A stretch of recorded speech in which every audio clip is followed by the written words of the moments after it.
আর এখন কিন্তু চলে আসলাম কাউয়ার চরে। জায়গাটার নাম কাউয়ার চর। আর এখান থেকেই কিন্তু মূলত কুয়াকাটা সূর্য উদয় দেখা যায়। আর মাশাআল্লাহ একদম ভোর রাতে অন্ধকারে বের হয়েছি, আর সামনে অনেক লোক, আর আমার মাথার উপর কিন্তু এখনো চাঁদ দেখা যাচ্ছে।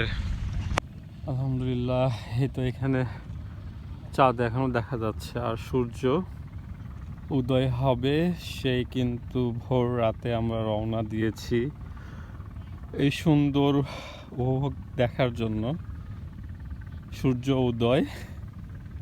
আর ইতিমধ্যে দেখা যাচ্ছে কিন্তু পুরো আকাশটা জুড়ে লাল এবং নীলের একটা আভা দেখা যাচ্ছে। আসলে না আসলে বোঝা যেত না এত সুন্দর একটা প্রকৃতির একটা ভালো লাগার একটা ছন্দ। আর এই তো এই পাশে অনেক মানুষের সমাগম।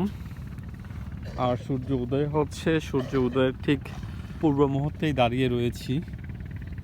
আর এই পাশে কিন্তু দেখতে অনেক সুন্দর ঝাউবন, আর সাথে কিন্তু চাঁদ রয়েছেই। আর ওয়েদারটা তো আসলে মাশাআল্লাহ, এত সুন্দর উপভোগ করার সৌভাগ্য পরম করুণাময় আমাদেরকে দিয়েছে। এজন্য আল্লাহর কাছে লাখো কোটি শুকরিয়া জানাচ্ছি।